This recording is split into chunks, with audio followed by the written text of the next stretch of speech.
Hello everyone, ఎలా ఉన్నారు? అందరూ బాగున్నారా? ఈరోజు వీడియోలో చపాతీలోకి సూపర్ కాంబినేషన్గా ఉండే ఆనియన్ కర్రీ రెసిపీ అయితే చేస్తున్నానండి. లేట్ చేయకుండా వీడియోలోకి వెళ్ళిపోదాం. కర్రీ అయితే చాలా అంటే చాలా బాగుంటుంది, తప్పకుండా ట్రై చేయండి. ఫస్ట్ స్టవ్ వెలిగించుకొని ప్యాన్ పెట్టుకొని అందులోకి 2 టేబుల్ స్పూన్స్ ఆయిల్ అయితే వేసుకోవాలండి. ఆయిల్ కాస్త హీట్ అయిన తర్వాత ఒక ఆనియన్ని బారుగా కట్ చేసుకొని వేసుకోవాలి. లైట్గా ఫ్రై అయితే సరిపోతుందండి, బాగా ఫ్రై అవ్వాల్సిన పని లేదు. జస్ట్ ఒక 10 సెకండ్స్ వేయించుకొని ఒక బౌల్లోకి తీసి పక్కన పెట్టేసుకోవాలి ఆనియన్స్ని. ఇప్పుడు అదే ప్యాన్లోకి 1/2 స్పూన్ జీలకర్ర వేసుకోవాలి. అలాగే 10 నుంచి 15 వరకు జీడిపప్పు వేసుకోవాలండి.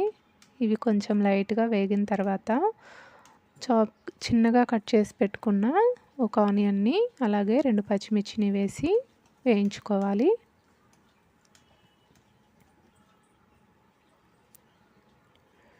ఇవి ఇలా వేగిన తర్వాత మీకు ఇక్కడ ఆయిల్ పడుతుంది అనుకుంటే మీరు ఆయిల్ వేసుకోవచ్చు. నేనైతే గీ వేసుకున్నాను, మీ ఆప్షన్ అండి, ఏదైనా ఓకే. ఇప్పుడు 1/2 స్పూన్ పసుపు వేసుకోవాలండి. అలాగే 1 స్పూన్ అల్లం వెల్లుల్లి పేస్ట్ కూడా వేసేసుకొని పచ్చివాసన పోయే వరకు వేయించుకోవాలి.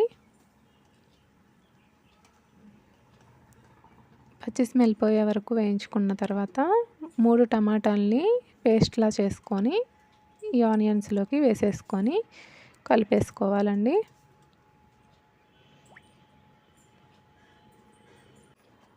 నేను ఇక్కడ బాగా పండిన టమాటాలు 3 తీసుకున్నానండి. మీరు ఇన్కేస్ కర్రీ ఎక్కువ కావాలి అనుకుంటే ఇంగ్రీడియంట్స్ అనేవి పెంచుకోండి క్వాంటిటీ. ఇప్పుడు రుచికి సరిపడా ఉప్పు వేసుకోవాలి.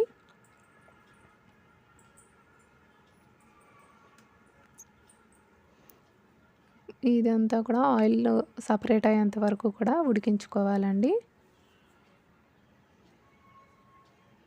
చూసారు కదా, ఇలా ఆయిల్ సపరేట్ అయ్యే వరకు ఉడికించుకోవాలన్నమాట. ఇప్పుడు ఇందులోకి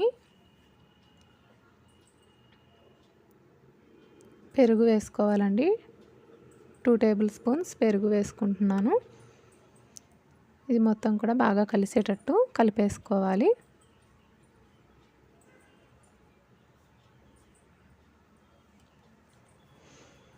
ఇలా ఒకసారి కలిపేసుకొని జస్ట్ ఒక 2 నిమిషాలు మగ్గించుకున్నాక వేయించి పెట్టుకున్న ఆనియన్స్ని కూడా వేసేసి ఉడికించుకోవాలి.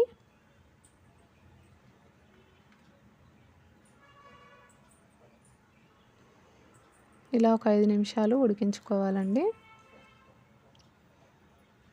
ఇప్పుడు ఇందులోకి సరిపడా కారం వేసుకోవాలి. మీ స్పైసీనెస్కి తగ్గట్టుగా కారం వేసుకోండి. నేనైతే 2 టేబుల్ స్పూన్స్ కారం వేసుకున్నాను.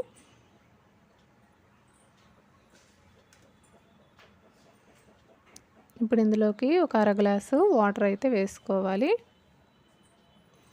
టీ గ్లాస్ వాటర్ అయితే సరిపోతాయి.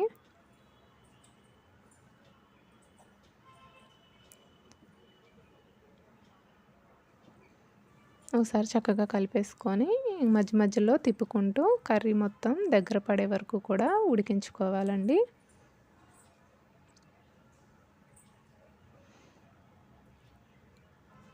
ఫిఫ్టీ 50% ఉడికిన తర్వాత ఇందులోకి 1 స్పూన్ ధనియా పౌడర్, 1/2 స్పూన్ గరం మసాలా వేసుకొని ఒకసారి కలిపేసుకొని దగ్గర పడే వరకు ఉడికించుకోవాలి. మధ్య మధ్యలో తిప్పుతూనే ఉండాలండి, లేదంటే అడుగు పట్టేస్తుంది.